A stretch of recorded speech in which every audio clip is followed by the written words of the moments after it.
wabarakatuh. Masya Allah, kelihatan puasa ya. Jawabannya lemas banget gitu ya.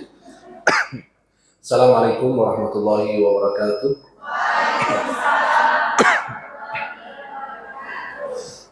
Alhamdulillahi rabbil alamin. Salatu wassalamu ala asyrafil mursalin Sayyidina Maulana Muhammadin wa ala alihi wa sahbihi ajma'in. Asyhadu an la ilaha illallah wahdahu la syarika lah, lahul mulku wa lahul hamd, yuhyi wa yumiitu wa huwa ala kulli syai'in qadir. Para jemaah yang dimuliakan Allah, uhibbukum jami'an fillah. Saya mencintai kalian semua karena Allah. Semoga Allah senantiasa mempertemukan kita di dunia dalam taat dan di akhirat di surganya Allah Subhanahu wa taala. Alhamdulillah wa syukurillah, di pagi hari ini bisa memandang wajah-wajah penghuni surganya Allah. Wajah-wajah yang insya Allah diberkahi Allah. Wajah-wajah yang bercahaya, cahaya matahari. Insya Allah cahaya iman Islam, cahaya wudhu, dan hadirnya kita di majelis ilmu ini mudah-mudahan membawa keberkahan bagi kita semuanya. Alhamdulillah kita berada di bulan yang mulia, bulan suci Ramadan. Bulan yang ditunggu-tunggu 6 bulan kedatangannya oleh orang-orang soleh. Semua menunggu kedatangan bulan Ramadan dengan harapan bulan Ramadan ini pergi membawa dosa mereka, membawa ampunan untuk kita. Alhamdulillah kita diberi kesempatan oleh Allah hidup sampai detik ini, sampai saat ini. Kita sudah punya banyak saudara, banyak tetangga, banyak sahabat. Mereka ini ingin berjumpa dengan Ramadan. Ternyata mereka dipanggil oleh Allah terlebih dahulu. Mereka sudah di bawah tanah. Bagian ini, siap. Ini matikan. Siap. Kita memperhatikan saudara kita, tetangga kita, keluarga kita. Mereka ini sudah meninggal dunia. Mereka dari sebelum Ramadan berdoa agar Allah sampaikan mereka pada bulan Ramadan. Allahumma ballighna Ramadan. Ya Allah, sampaikan kami pada bulan suci Ramadan. Sayang sekali takdir mendahului mereka sehingga mereka menghadap Allah terlebih dahulu. Antum ini diberi kesempatan hidup oleh Allah, diberi kesempatan untuk bertaubat, beramal saleh, beribadah, berpuasa di bulan Ramadan, ikut salat berjamaah di masjid, salat tarawih, membaca Al-Quran, dan melakukan berbagai macam ibadah lain di bulan Ramadan. Di bulan Ramadan jangan sibukkan diri dengan yang lain, hanya sibukkan diri dengan Allah. Kita semua diciptakan untuk Allah, bukan untuk makhluk. Sibukkan diri dengan Allah, jangan sibukkan diri dengan makhluk. Jelas? Jadi kita semua diciptakan untuk Allah. Kita semua diciptakan untuk Allah. Jangan sibukkan diri dengan makhluk, tapi sibukkan diri dengan Allah. Tidak perlu kita mendapatkan pandangan dari manusia. Tidak perlu dapat pujian dari manusia. Tidak perlu kita mendapat sanjungan dari manusia. Tidak perlu. Kita kalau dipandang kemuliaan oleh penduduk bumi, tidak mendapatkan satu pandangan dari Allah, rugi kita. Tapi kalau kita mendapatkan satu pandangan dari Allah, kita akan selamat dunia akhirat. Kalau kita mendekat dengan Allah, Allah dekatkan segalanya kepada kita. Kalau kita menjauh dari Allah, Allah jauhkan segalanya dari kita. Kita kalau duduk campur dengan manusia belakangan ini, saat ini, di zaman fitnah ini, banyak musibahnya. Maka tipe manusia ada 3. Ada berapa? Tipe manusia ada 3. Kaidahnya harus dihafal.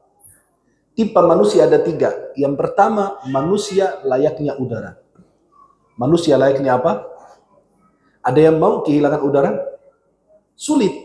Kalau kita kehilangan udara, artinya kita kehilangan kehidupan kita. Maka tipe manusia pertama adalah layaknya udara. Tipe manusia kedua adalah layaknya obat. Kadang-kadang kita butuhkan. Betul? Apakah kita konsumsi obat terus-terusan? Atau pada saat kita perlukan? Lagi pusing baru cari apa? Panadol, cari obat, betul? Lagi sakit perut, lagi masuk angin, masuk ABRI, masuk apa gitu kan? Itu kalau lagi sakit kita butuh obat. Tipe manusia yang ketiga, layaknya penyakit. Tidak ada satupun di antara kita menginginkannya atau menginginkan itu hadir. Maka manusia layaknya udara, manusia layaknya obat, manusia layaknya penyakit. Carilah manusia layaknya udara yang selalu membersamai kita. Alhamdulillah para jemaah, kita di bulan Ramadan ini maksimalkan ibadah kita. Belum tentu kita jumpa dengan Ramadan yang akan datang. Kita bersyukur atas banyak nikmat Allah. Kita punya saudara di Gaza saat ini, maaf, mereka ini tidak merasakan Ramadan yang kita rasakan. Mereka tidak merasakan berbuka sebagaimana kita rasakan. Mereka tidak merasakan sahur sebagaimana kita rasakan. Mereka tidak bisa menikmati bermain dengan anak-anaknya. Tidak bisa menikmati tidurnya. Sudah 5 bulan mereka nggak ganti pakaian, hanya itu lagi. Maka wajib kita bersyukur. Karena Gaza ini telah mengajari kita banyak hal. Yang pertama, Gaza mengajari kita bahwa siapa yang mencintai umat Islam, siapa yang membenci. Maka topeng-topeng itu Allah bukakan. Tabir itu sudah dibukakan. Sudah lihat siapa yang membersamai kita, siapa yang melawan umat. Siapakah dai-dai yang peduli dengan Palestina, siapa yang memfitnah para pejuang-pejuang Palestina. Di Indonesia, negara pertama yang selalu mendukung dan membantu warga Palestina. Tapi sayang sekali muncul bibit fitnah. Bukan dari orang awam, tapi dari dai-dai. Yang harusnya orang yang belum paham, jangan berkomentar. Kalau belum mengerti, jangan berbicara. Dai-dai fitnah ini muncul, pejuang Palestina begini, pejuang Palestina begini. Anda ini tidak ikut berjuang. Sampai detik ini nggak ada satupun warga Gaza atau Palestina bilang, sialan ini, si pejuang-pejuang ini, gara-gara mereka kami bisa begini. Gak ada satupun begitu. Malah ada yang bilang, pada saat anaknya meninggal, dia angkat anaknya ke langit, berlumuran darah, dia mengatakan, ya Rabb, agar engkau ridho. Aku bersembahkan ini untukmu. Dan mudah-mudahan para pejuang-pejuang kami selamat. Karena mereka tahu, para pejuang ini hidup, Bu, di bawah tanah. Di dalam terowongan, dalamnya 30-70 meter. Hidupnya makan sederhana. Bayangkan orang hidup di bawah tanah. Itu semua demi apa? Demi memerdekakan negerinya. Demi membela Masjidil Aqsa. Maka para jemaah yang dimuliakan Allah Subhanahu wa taala. Mereka ini para pejuang-pejuang di Palestina ini luar biasa. Kita perhatikan mereka. Kita perhatikan mereka bagaimana mereka itu benar-benar menghabiskan umurnya, nyawanya, taruhannya adalah untuk membela Masjidil Aqsa. Maka saya selalu katakan, kita punya hutang budi kepada warga Gaza. Kepada siapa? Warga Gaza. Untuk apa? Karena warga Gaza ini sedang membela Masjidil Aqsa. Sedang membela apa? Masjidil Aqsa. Sedang membela Masjidil Aqsa. Masjidil Aqsa ini adalah masjid yang memiliki keutamaan. Kenapa terjadi badai Al-Aqsa kemarin tanggal 7 Oktober? Pasti banyak yang bertanya, kenapa sih sampai terjadi hal demikian? Karena orang Israel itu, orang Zionis ini di akhir tahun 2023 berencana untuk menghancurkan Masjidil Aqsa. Yang kedua, banyak pembantaian yang dilakukan setiap hari kepada warga Palestina. Tidak ada henti-hentinya, sudah 70 tahun. Satu-satunya negeri yang dijajah sampai saat ini adalah negeri Palestina. Tapi sayang sekali, sekarang untuk peduli Palestina itu tidak perlu agama lagi. Sudah tidak perlu agama lagi. Perlu kemanusiaan. Perlu hati yang bersih. Maka para jemaah sekarang setiap hari kita lihat. Sampai seorang perempuan nangis. Punya anak kembar. Sudah 11 tahun menunggu anak. Sudah berkali-kali bayi tabung gagal. Akhirnya berhasil. Dan sudah punya anak besar. Tiba-tiba kena serangan meninggal dunia. Bagaimana Anda seorang perempuan mengandung selama 9 bulan. Terus menyusui, melahirkan dan lain. Ternyata itu semua hilang. Ada yang anak belum dibuatkan sertifikat akte kelahirannya. Sudah dibuatkan surat kematiannya. Ada yang baru lahir 3 jam. 6 jam, belum dibuatkan akte kelahiran, sudah gugur syahid.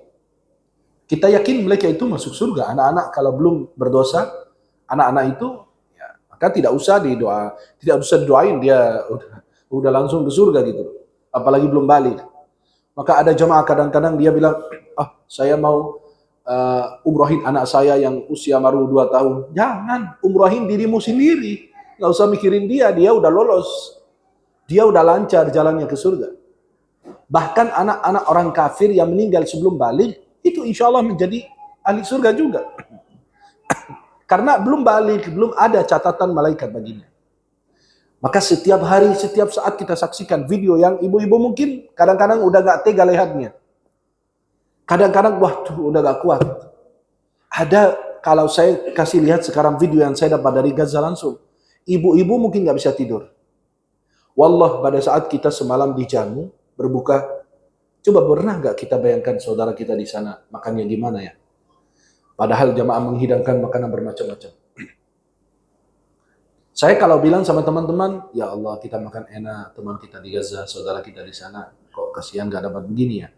Nanti dibilang syekhnya itu, gimana ini orang mau makan di... Tapi gimana ya, tidak bisa lepas dari cerita-cerita. Dan dari 7 Oktober itu hampir saya nggak tidur nyenyak, setiap hari update, lihat, buka Al Jazeera, ngecek berita. Setiap hari gitu loh. Hampir sebulan, 2 bulan, 3 bulan saya nggak bisa tidur nyenyak, Bu. Tengah malam saya bangun terus, ngelihat berita lagi. Terganggu banget gitu loh. Masa 2 miliar lebih nggak bisa membantu satu kota saja? Dan Gaza itu padatnya manusia luar biasa. Hampir 2 juta di satu kota, bayangkan. Dan kotanya kecil, dikepung itu. Jadi orang Gaza itu tidak pernah ke Masjid Al-Aqsa sama sekali. Lihat kita orang Indonesia jauh-jauh, umrah plus Aqsa, betul kan? Kita terbang jauh-jauh, berapa jam, sampai ke Jordan atau ke Mesir, langsung kita ke Palestina. Luar biasa. Kita aja orang luar, bisa ke Masjid Al-Aqsa. Orang Palestina asli, nggak pernah. Orang Gaza itu nggak pernah masuk ke Masjid Al-Aqsa. Sejak dahulu sudah aturannya begitu. Maka itulah para jemaah yang dimuliakan Allah. Kita saat ini hadir di bulan yang penuh berkah ini untuk apa? Untuk peduli. Menunjukkan perhatian kita, kepedulian kita kepada mereka. Kenapa sih? Biar nanti di hadapan Allah kita punya pembelaan. Ya Rabb, saya pernah ikut bermajlis membicarakan kondisi saudara kita di sana. Saya ikut berdonasi, saya ikut mendoakan. Karena kita semua berdosa loh. Memang yang paling besar dosanya penguasa-penguasa Timur Tengah yang sedang gila-gilaan. Yang sudah mati sejak kemarin-kemarin. Mereka itu sudah buta. Mereka raja-raja di Arab itu, presiden-presiden di Arab itu gila-gilaan. Sudah orang stres semua. Sudah buta matanya, tidak bisa melihat. Masa video-video ini dia nggak nonton? Masa dia sudah tuli tidak bisa mendengar tangisan anak-anak Palestina? Tangisan anak-anak aja gitu. Masa gambaran itu tidak menggerakkan hati kita? Kecemburuan kita untuk menolong agama Allah dan menolong umat Islam. Saya bayangkan kalau mereka besok mati masuk liang lahat, apa yang dia ucapkan kepada Allah? Kau ini berkuasa. Dan saking besar musibahnya yang buat saya jijik dan geli kepada penguasa Timur Tengah, mereka adakan lomba dan konser-konser besar. Penyanyi-penyanyi kafir itu dimuliakan, dihormati, disambut. Masuk ke negara Islam, masuk ke negara di situ Nabi besar lahir. Sampai yang paling miris hati saya itu, saking gila orang Arab di Timur Tengah, sampai mereka adakan lomba anjing terindah di dunia. Musibah besar. Segitu ente gila gitu loh. Main bola biasa, konser jalan, tempat-tempat itu kayak saya tidak peduli gitu loh. Mereka itu siapa, kita siapa. Padahal Timur Tengah kalau kompak satu, saya yakin melawan Barat semua. Amerika itu sudah menjerit, sudah takut, tapi karena mereka pecah semua. Masing-masing memikirkan kursinya ini loh. Mereka takut kehilangan kursi, padahal syaitan itu takut sama ayat kursi loh. Hah? Mereka ini takut kehilangan kursi, kalau syaitan takut sama kursi. Ayat kursi gitu loh. Sampai kadang-kadang berpikir, sampai warga nanya, Syekh ini kok Timur Tengah gak ada satupun yang bergerak ya? Justru kalau kita bicara penguasa, dibedakan antara rakyat. Seperti kita di Indonesia, rakyat sudah mendidih gitu loh. Sampai orang bilang, bukakan pintu jihad, kami jihad ke sana aja deh gitu. Kalau kalian tahu, orang Timur Tengah sudah tidak sinkron dengan pejabatnya, penguasanya.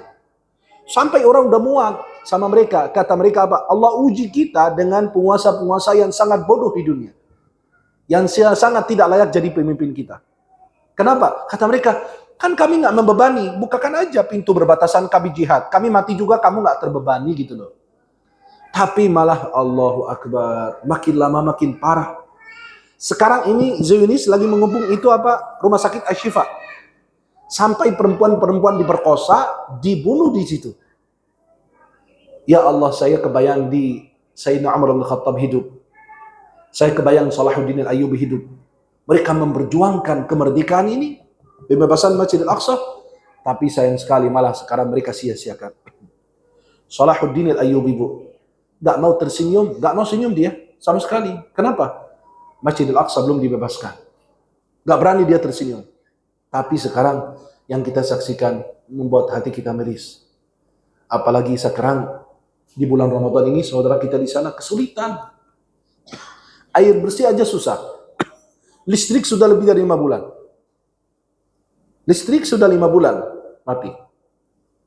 Air bersih sulit. Anak-anak itu sampai kita lihat video kemarin, ibu-ibu yang punya bayi, karena dia sudah tidak makan, gak ada gizi. Gak bisa kasih ASI sama sekali. Anak itu dikasih kain putih, dimasukkan kurma di dalamnya. Dikasih bayi, bayangkan, bayi dikasih isap kurma. Karena sudah tidak ada makanan. Kita sebulan yang lalu, alhamdulillah ke Mesir bersama Al-Azhar kerjasama. Kita kirimkan 3 truk kemanusiaan. Dan dikawal oleh tentara khusus dari Mesir, alhamdulillah masuk. Itu sebuah kebahagiaan bagi saya. Itu kalau cuma hanya itu saja, dan itu semua donasi dari jamaah di Indonesia. Karena kita adalah rakyat bangsa pertama yang peduli dengan mereka. Dan orang Gaza itu dan orang Palestina cintanya mati dengan orang Indonesia. Bayangkan sampai mereka mengangkat bendera Indonesia, itu bagi kami itu sebuah kebahagiaan. Dan minimal kita kalau berhadapan dengan Nabi, ya Rasulullah, kami sudah membela umatmu dengan semaksimal mungkin kami lakukan. Pernah nggak sih gitu kita khususkan doa buat mereka di tengah malam atau pada saat kita berbuka puasa? Para jamaah yang dimuliakan Allah Subhanahu wa taala. Kenapa kita fokus kepada Palestina? Karena Palestina itu termasuk negeri yang diberkahi Allah. Ya. Negeri yang diberkahi Allah Subhanahu wa taala adalah negeri Palestina. Coba kalau kita seandainya mau kita sebut bagaimana kebaikan negeri Palestina ini, keberkahan negeri Palestina ini, saya akan sebutkan beberapa hal. Negeri Palestina ini negeri yang diberkahi. Disebut dalam 5 ayat di dalam Al-Quran. Saya sebutkan suratnya dan ayatnya, kalau ada yang mau catat.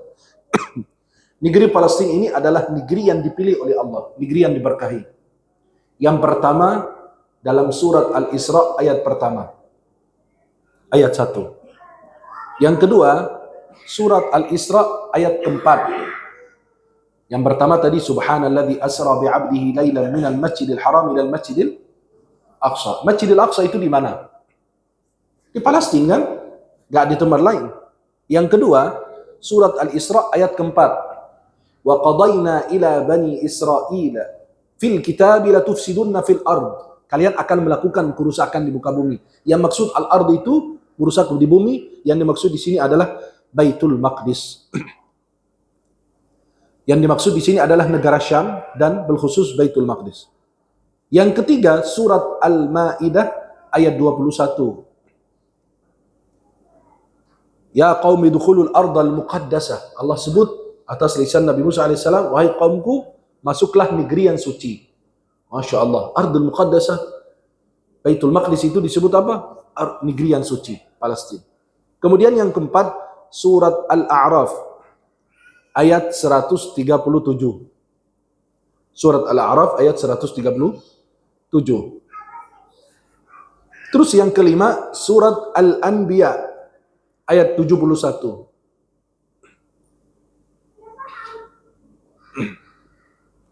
Surat Al-Anbiya ayat berapa? Kita ulang lagi. Surat Al-Isra ayat berapa? Ayat pertama. Terus surat Al-Isra ayat berapa? 4. Surat Al-Maidah ayat? Surat Al-A'raf ayat? 137. Kemudian terakhir surat Al-Anbiya ayat 71. Satu. Nah, kenapa kita sekarang bahas Palestina? Karena yang tadi yang saya sebut, karena negeri diberkahi dalam 5 ayat Al-Quran. Terus poin kedua, kenapa negeri Palestina itu kita bela, kita bahas, bukan negara yang lain? Karena negeri Palestina adalah negeri yang kedua yang mengenal tauhid sesudah Makkah. Bagaimana mengenal tauhid? Mengenal la ilaha illallah. Jadi habis dibangun Masjidil Aqsa Al-Haram, dibangun Masjidil Aqsa. Berarti yang menegakkan tauhid pertama di Makkah. Kemudian kota kedua mengenal tauhid adalah kota Palestina atau Baitul Maqdis. Kemudian yang ketiga, berarti dua ini, Palestina atau Baitul Maqdis, Madinatul Quds, itu adalah kota kedua sesudah Makkah yang mengenal tauhid. Tauhid kepada Allah. Kemudian yang ketiga, di negeri Palestina ada Masjidil Aqsa. Dan Masjidil Aqsa kiblat umat Islam pertama. Masjidil Aqsa kiblat umat Islam pertama. Berapa lama kita menghadap Baitul Maqdis? Masjidil Aqsa dulu kita menghadap 16 atau 17 bulan, tulis. 16 atau 17 bulan dalam hadis riwayat Bukhari Muslim. Sahabat menceritakan bahwa dulu kami sholat bersama Nabi, dulu menghadap Baitul Maqdis, Masjidil Aqsa, selama 16 atau 17 bulan. Kemudian yang keempat, Masjidil Aqsa adalah masjid yang kedua dibangun di muka bumi. Masjid itu apa, Bu? Artinya tempat sujud. Musalla itu apa? Tempat sholat. Jelas? Kalau orang bilang masjid, artinya tempat sujud. Kalau musalla, tempat sholat. Maka masjid yang kedua dibangun di muka bumi adalah Masjidil Aqsa. Kira-kira antara bangunannya Masjidil Haram dan Masjidil Aqsa berapa lama? 40 tahun. Ya. Nabi SAW ditanya dalam Sahih Muslim, "Ya Rasulullah, masjid mana yang pertama dibangun?" Kata Nabi, Masjidil Haram. Terus apa lagi? Masjidil Aqsa. Kira-kira antara bangunnya Masjidil Haram Masjidil Aqsa berapa tahun? Kata Nabi, 40 sana. 40 tahun. Ya. Berapa tahun dibangun? 40 tahun. Antara bangunnya Masjidil Haram dan Masjidil Aqsa. Nah, yang pertama kali bangun Masjidil Haram siapa? Adam alaihissalam. Nabi Adam. Itu menurut, kan masalah khilafiyah. Ulama masih berbeda. Ada yang bilang malaikat, ada yang bilang Nabi Adam, ada yang bilang salah satu anak Nabi Adam. Loh, Nabi Ibrahim enggak bangun Ka'bah? Tidak. Nabi Ibrahim meninggikan pondasi Ka'bah. Kan Ka'bahnya gini, tinggi. Ini bumi. Jelas? Ini Ka'bahnya. Tapi ini seharusnya ini Ka'bah, tapi karena digurung, lama-lama ketutup pasir. Jadi nggak nampak. Maka Allah minta Nabi Ibrahim meninggikan pondasi Ka'bah biar kelihatan. Wa idh yarfa'u Ibrahimul qawa'ida minal baiti wa Ismail. Ingat ketika Ibrahim dan Ismail meninggikan pondasi Ka'bah. Pada saat meninggalkan istrinya, Hajar bersama Ismail kan masih bayi. Betul? Dia meninggalkan mereka di lembah yang kosong, nggak ada orang. Loh, ini seorang perempuan sendirian dikasih makanan, air sedikit, ditinggalkan di lembah itu. Kaget. Apakah Allah memerintahkan kamu meninggalkan kami? Kata Ibrahim, ya. Kata Hajar, berarti Allah tidak akan mensia-siakan kami. Akhirnya di balik bukit, Nabi Ibrahim berdoa, Rabbana inni askantu min dzurriyyati biwadin ghairi dhi dzar'in 'inda baitikal muharram. Ya Allah, aku menempatkan sebagian keluargaku di sekitar Baitullahil Haram. Berarti udah tahu di situ ada Ka'bah. Betul? Itu dari doa Nabi Ibrahim dalam surat Ibrahim alaihissalam. Maka para jemaah yang dimuliakan Allah, menurut Imam Ibnu Hisham bahwa yang membangun Masjidil Haram Nabi Adam alaihissalam, kemudian 40 tahun baru beliau membangun Masjidil Aqsa. Terus Nabi Yakub tidak membangun Masjidil Aqsa, tidak. Nabi Yakub, Nabi Sulaiman, mereka memperbaharuinya. Ya, berenovasinya gitu kalau istilahnya kita. Kemudian yang kelima, Masjidil Aqsa itu di antara 3 masjid yang boleh kita melakukan perjalanan jauh. Ibu kalau beriktikaf di Masjidil Aqsa, berarti harus iktikaf di Masjidil Aqsa. Tapi kalau ibu berniat, saya mau iktikaf di masjid, berarti ke masjid manapun boleh. Berarti ada 3 masjid yang boleh kita melakukan perjalanan. Halo? Melakukan apa? Perjalanan. Masjid apa yang pertama? Masjidil Haram. Masjid kedua Masjid Nabawi. Masjid ketiga Masjid Al-Aqsa. Itu 3 masjid yang memiliki keistimewaan. Sekarang di Jakarta dan di luar wilayah-wilayah lain, ibu-ibu berbondong-bondong pakai bis datang ke Bandung. Ngapain bu? Mau salat di Masjid Al-Jabar? Ya salam. Hah? Masjid yang di depan rumah aja kamu nggak pernah datang, Besti? Giliran Masjid Al-Jabar yang jauh kamu datang, itu apa? Itu tanda hari kiamat. Orang datang ke masjid cuma foto, nggak sholat. Kata Nabi, orang melintas masjid nggak ada sholat, tapi foto. Lihat sekarang Masjidil Haram. Ya salam. Kalau nggak ada kamera, mana bisa beribadah? Coba kalau kita ikut travel, atau saya bawa jamaah umrah, saya bilang, para jamaah maaf, nanti kita masuk ke Ka'bah, ke Masjidil Haram, semua jamaah tinggalkan handphone di dalam hotel. Ngamuk bestinya. Waduh, nanti mau foto di depan Ka'bah. Nanti kalau saya bilang sama teman-teman baru pulang umroh, bagaimana mereka percaya? Kan harus tunjukin fotonya dong. Apalagi posting, ya salam. Hilang amal ibadah kita nih gara-gara handphone. Dulu orang di depan Ka'bah begini, sekarang di depan Ka'bah begini. Dulu orang di depan Ka'bah berdoa, sekarang malah begini. Ya. Nah, itulah para jemaah yang dimuliakan Allah. Itu yang sangat berbahaya.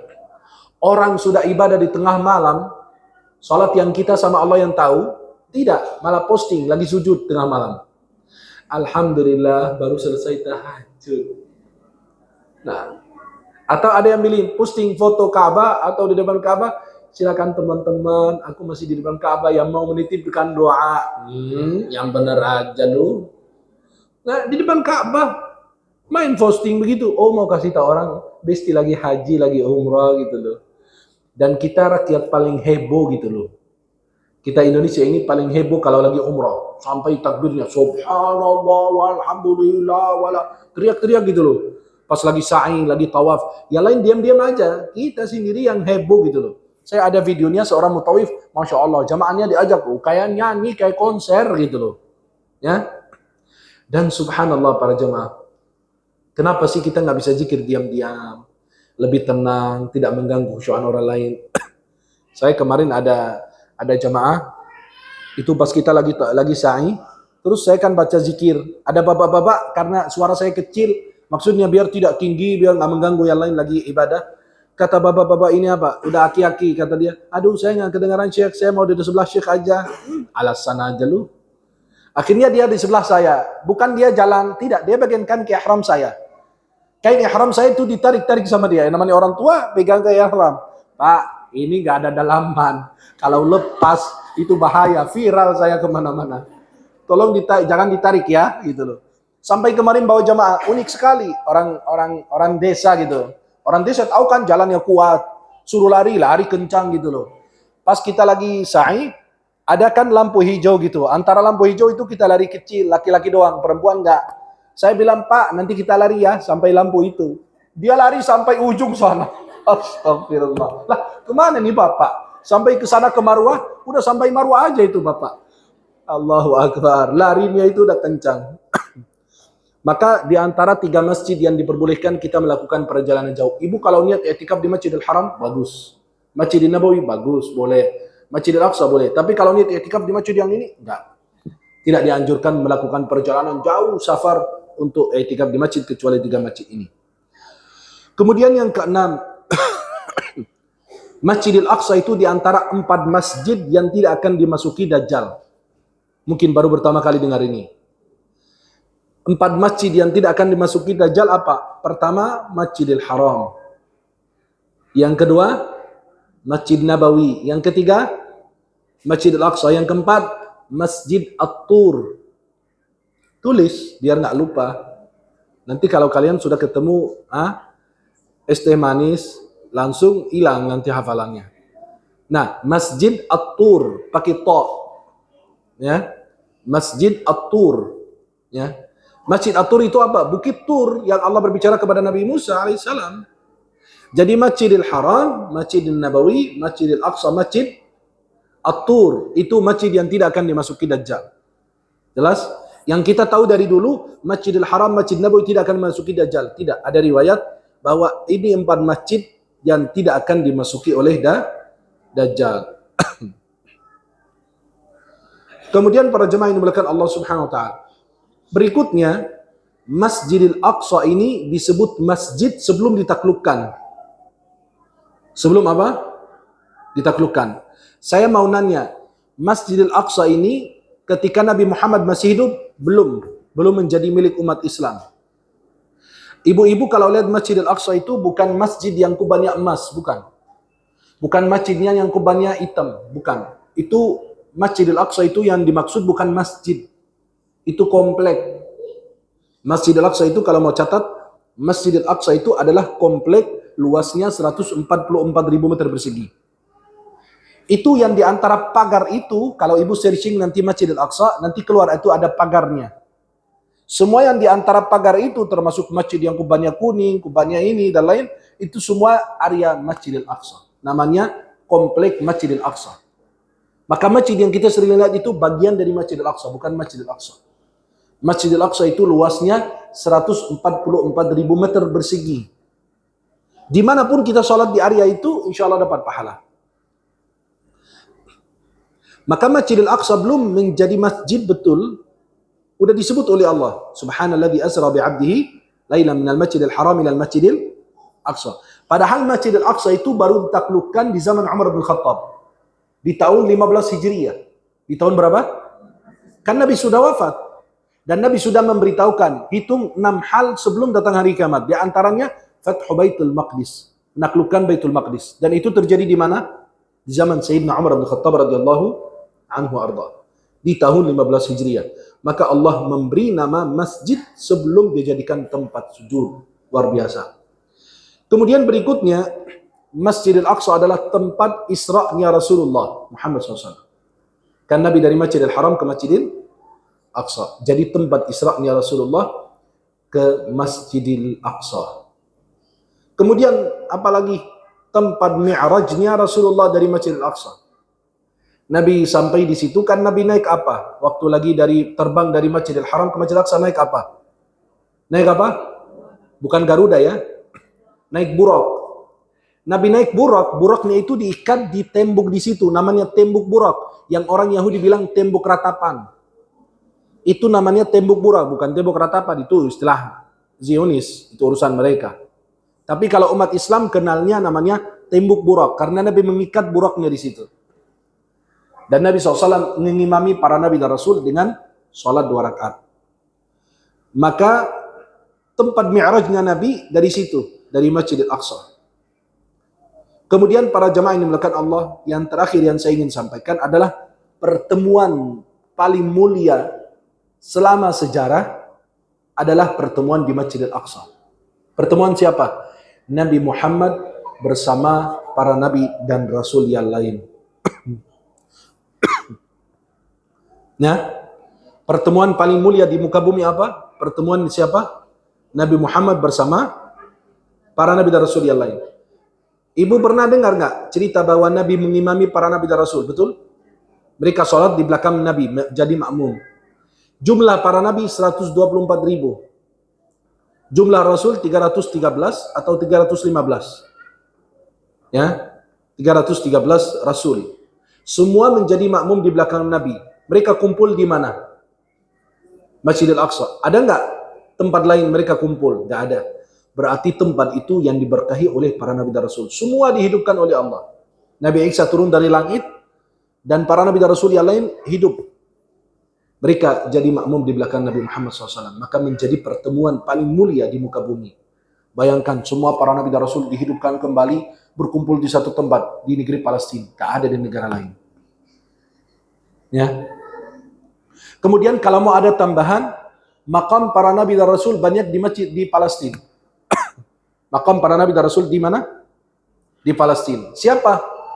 Nabi Yahya. Tulis. Nabi apa? Nabi Yahya di Palestina. Nabi Zakaria. Di mana? Di Palestina. Nabi siapa yang pertama? Nabi Yahya. Nabi Zakaria. Kemudian yang ketiga, Nabi Ibrahim di Palestina. Kemudian Nabi Yaqub di mana? Di Palestina juga. Nabi Yusuf. Kita tahu cerita Nabi Yusuf itu di Mesir. Nabi Yusuf di Mesir meninggal, tidak lama dibawa langsung ke Palestina. Kenapa? Dikubur di sebelah ayahnya, Nabi Yaqub. Maka Nabi Ibrahim, Nabi Yaqub, Nabi Yusuf, Nabi Ishaq ada di negeri Palestina. dan Maryam ibu Nabi Isa alaihissalam. Banyak sekali para nabi dan rasul mereka dikubur di sana. Nabi Daud, Nabi Sulaiman, mereka semua di negara mana? Negara Palestina. Dan Nabi Musa alaihissalam pada saat wafat minta Allah dekatkan ke negeri Palestina. Akhirnya Nabi Musa meninggal di perbatasan antara Mesir dan Palestina. Ya, dan itulah keinginan Nabi Musa alaihissalam. Bayangkan, kalau di Saudi cuma makam siapa? Nabi Muhammad SAW. Di negara lain nggak ada Nabi Rasul. Walaupun ada terpencar di berbagai negara. Tapi kalau di situ, Nabi Ibrahim, Nabi Zakaria, Nabi Yahya, banyak banget para Nabi dan Rasul. Berarti negeri yang diberkahi oleh Allah. Sehingga para Nabi dan Rasul dikubur dan dimakamkan di sana. Mudah-mudahan para jemaah, untuk mengingatkan diri kita, jangan lupa terus mendoakan saudara di Palestina. Yang kedua, saya berharap terus boikot produk-produk yang mendukung Zionis. Kita sekarang mulai turun, mulai lupa, mulai hilang gitu loh. Boikot. Israel kemarin mengalami kerugian 75 sampai 80%, ekonominya merosot. Mata uang mereka itu turun drastis, sebelumnya tidak pernah terjadi. Ngapain sih minum Starbucks? Kan Starlink ada, Starbucks keliling itu enak pakai sepeda. Di depan kita diseduh, kita sudah lihat, benar gak? Orang cuma 5.000 enak daripada 50.000, enak benar. Cuman menang tempat doang, ya. Kemudian KFC, McD, anak kita nangis mau KFC, beliin aja tepung. Saya beli sendiri kok, tepung saya bikin sendiri. Halo? Ya saya juga main di dapur kok, ya. Ya namanya, apalagi ke pasar sudah tahu harga ikan berapa, ini ayam berapa, ini berapa, beras berapa, sudah tahu. Nah, antar istri, orang harus, apalagi yang bayar kan? Yang bayar istri juga, bukan saya. Jadi para jemaah gini, kalau kita beli, anak kita kadang-kadang maaf, saya mau makan KFC dong, beliin aja tepungnya. Tepung buat bikin crispy itu. Nah, goreng aja di rumah, beliin aja 1 ekor ayam, potong-potong gitu bikin. Kenapa? Menjauhkan anak kita dari makanan yang begitu. Kita nggak tahu makanan yang sehat nggak. Wallahu a'lam apa yang mereka lakukan di belakang. McDonald, KFC. Wallah dengan izin Allah, alhamdulillah. Sejak 7 Oktober kemarin, makanan KFC, McD, Burger King, bahkan Starbucks sama sekali nggak masuk mulut saya. Bahkan saya melarang tim saya, haram ente makan makanan itu. Kalau ente makan, ana berlepas diri di hadapan Allah. Dan keluarga saya juga saya larang. Kemarin istri saya bilang, saya kepingin undang anak-anak gitu. Anak-anak saya beliin McD atau KFC gitu. Karena dia lupa, saya bilang astagfirullah.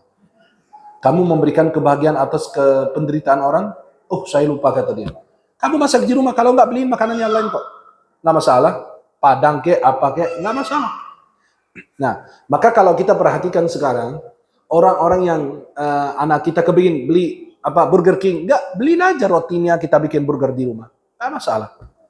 Ya, ayam itu, kalau nggak makan ayam itu, nggak mati kok. Dulu nggak ada McDonald, nggak ada KFC, orang tua kita ini masih hidup juga kok. Sehat walafiat, makannya enak-enak, yang sedap-sedap. Apa sih bedanya dengan ikan asin pakai nasi panas, sambal gitu, sambal lalapan, oh enak banget gitu loh. Udah nggak perlu apa-apa yang mewah-mewah.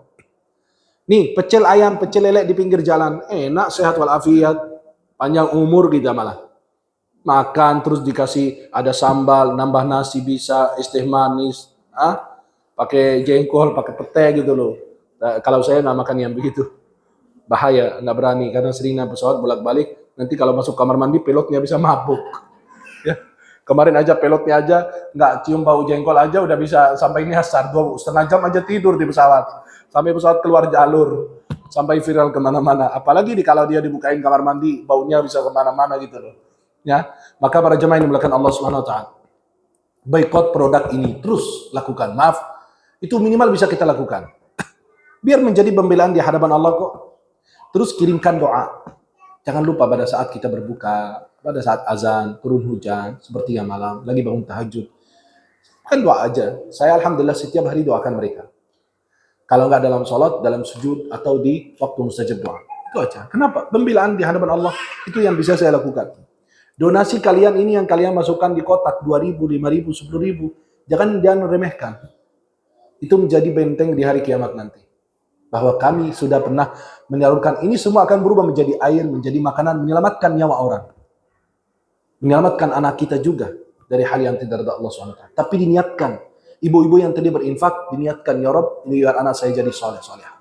Ya Rob, biar orang tua saya cepat sembuh. Ya Rob, biar suami saya diberikan keselamatan, jauhkan dari segala keburukan. Buat orang tua saya yang sudah wafat, itu diwakafkan, diniatkan. Rasulullah bersabda, innamal a'malu binniyat wa innamal likulli imri'in ma nawa. Setiap amal perlu niat, dan orang akan memperoleh pahala sesuai dengan niatnya masing-masing. Mudah-mudahan insya Allah pertemuan kita ini membawa berkah buat kita semua, dan insya Allah menjadi catatan pembelaan kita di hadapan Allah terhadap apa yang terjadi pada saudara kita di Palestina saat ini. Amin ya rabbal alamin. Mudah-mudahan yang saya sampaikan bermanfaat. Aku qauli hadza wa astaghfirullah li wa lakum. Nanti insya Allah akan ditayangkan video buat jemaah bisa menyaksikannya. Assalamualaikum warahmatullahi wabarakatuh. Boleh? Baik, semuanya menunggu video yang ditampilkan. Kami berikan kesempatan kepada jemaah yang ingin bertanya, baik seputar materi yang beliau sampaikan ataupun di luar materi yang beliau sampaikan. Kami persilakan. Langsung aja.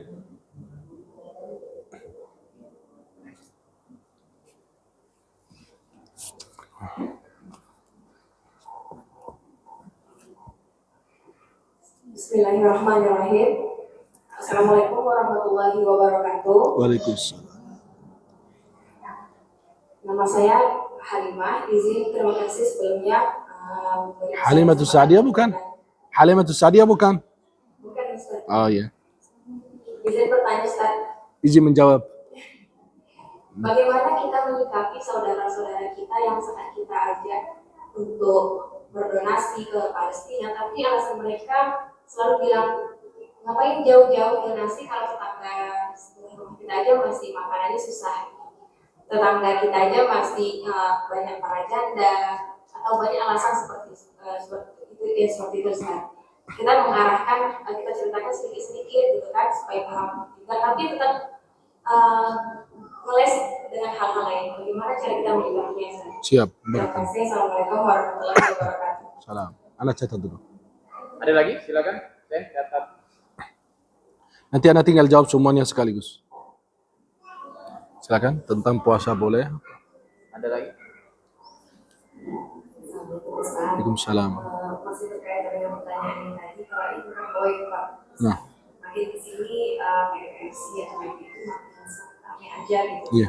Bahkan tidak ragu teman-teman kita sendiri mungkin waktu ada acara atau masuk Ramadan itu pada buat tenda yang PFC gitu. Anak kita aja ngerti boy itu. Ini kok bawa ini, Iya.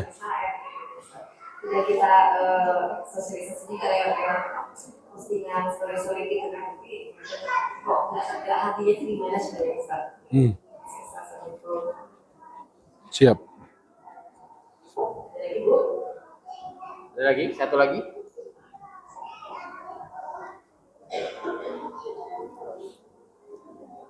Assalamualaikum warahmatullahi wabarakatuh. Waalaikumsalam warahmatullahi wabarakatuh. Saya mau menanyakan apa bedanya masjid tempat sujud sedangkan musola tempat sholat. Nah. Sedangkan semuanya digunakan untuk sholat. Nah. Assalamualaikum warahmatullahi wabarakatuh. Waalaikumsalam. Ada lagi? Cukup ya? Siap. Bismillah. Yang pertanyaan pertama, pada saat kita meminta donasi atau bantuan dari teman-teman atau saudara atau siapa, dia bilang beralasan bahwa ada yang lebih dekat, lebih butuh. Betul, nggak apa-apa. Itu tujuan baik juga, nggak apa-apa. Yang penting jangan ngeles gitu. Bantu yang dekat, bantu yang jauh. Sesama Muslim itu tidak ada batas. Batas-batas negara itu kita nggak kenal. Artinya tidak ada batas antara Indonesia, Malaysia, Mesir, Kuwait, Saudi apa. Kita itu satu umat, satu wilayah. Cuma hanya dibatasi oleh ya biasalah urusan duniawi. Tapi pada saatnya itu tidak ada batas. Nggak apa-apa kalau dia bilang, oh ada yang lebih butuh, nggak apa-apa, bantu, lebih ahsan, bagus. Jadi kita gini, donasi yang kita kumpulkan ini, kita keliling ini, tidak semua ke Palestina 100%. Pasti ada 40% atau 50% di Indonesia juga kita salurkan. Kenapa?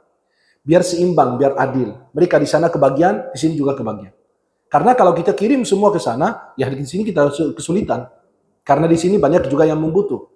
Maka orang beranggapan bahwa semua donasi yang, kalau kita pribadi ya, teman-teman dari Yayasan Suara Langit Indonesia, Itu tidak semua full kita kirim ke Gaza, tidak. Kita bagi. Di sini sebagian, di sana sebagian. Di sini bagi warga Indonesia yang membutuhkan, dibagikan. Dan itu saya selalu syaratkan kepada teman-teman. Kalau mau kerja sama dengan saya, kita bikin roadshow dakwah, harus ada bagian untuk Indonesia. Kenapa? Ya harus kita rasakan di negeri kita sendiri gitu loh. Jangan sampai orang di sini pada kelaparan juga, ya nyelamatin di sana, di sini juga kehabisan, nggak bisa. Maka itu seimbang. Maka kalau seandainya ngeles bilang, oh di sini aja lebih butuh, ya udah nggak apa-apa. Kalau kamu berniat bantu di sini nggak apa-apa. Saya bantu di sana ya. Kamu di sini, saya di sana, biar adil gitu. Ya, tapi lo jangan ngeles besti gitu kan. Biasa perempuan begitu kadang-kadang. Ya penting cari aja celah, cari aja jalan gitu loh. Ya udah kamu mau bantu di sini ya. Nih tetangga kamu nih janda nih, udah butuh, ngebantu ya. Saya besok bantu Palestina biar seimbang. Kamu di sini, saya di sana. Ya, itu nggak masalah insya Allah. Selama niatnya baik. Kalau kita mau ngorek-ngorek hatinya, kita nggak tahu. Hatinya benar apa enggak, busuk apa tidak, nggak ada urusan. Karena hati itu urusan Allah. Yang penting kita menilai zahirnya. Ya, masya Allah tujuannya baik apa sih. Ya. Yang kedua, masalah boikot. Saya kalau diundang ke tempat-tempat begitu, maaf, saya kalau diundang, Syekh nanti kita ketemu di Mall Senayan City di Starbucks, saya nggak mau ketemu. Nggak perlu ketemu saya lagi, saya bilang. Buat apa saya ketemu kamu begitu? Nah, saya bilang cari tempat yang lain aja. Sekarang saya alihkan kemana? Ya kopi kenangan atau kopi-kopi yang baru itu loh. Kan ada kopi kenangan tuh, ada pesan kenangan mantan. Nah itu kan istri saya marah langsung, Masya Allah kenangan mantan, ya ini namanya begitu, bukan saya yang kasih. Nah jadi kita bisa jumpa di tempat lain. Kalau seandainya ada yang ngundang berbuka puasa di mana? Di McDonald, terima kasih. Silakan ajak aja Firaun dan Haman dan Qarun. Saya nggak mau ikut. Ajak Abu Jahal, Abu Lahab, Abu Janda. Saya nggak mau ke situ bu. Maaf, kalau ibu tempat lain, maaf, nggak harus yang bagus. Di sederhana aja tempat-tempat dimakan yang pinggir jalan, yang biasa, saya ikut. Tapi kalau ke situ mohon maaf saya nggak bisa hadir, gitu aja. Ya. Jadi kalau mereka contoh ada yang bilang apa? Kalau ada yang bawakan McDonald atau KFC atau Burger King, nggak apa-apa kalau dikasih, nggak masalah. Anak kita kasih makan, tapi kita kasih itu pemahaman. Seperti orang yang sudah beli produk sebelum terjadi boykot kemarin, apakah dibuang? Nggak boleh.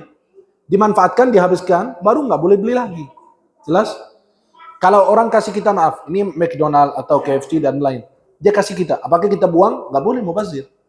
Jadi kita makan, tapi kita ingatkan anak sayang, ini karena dikasih nikmat Allah, nggak boleh kita buang. Banyak orang yang butuh.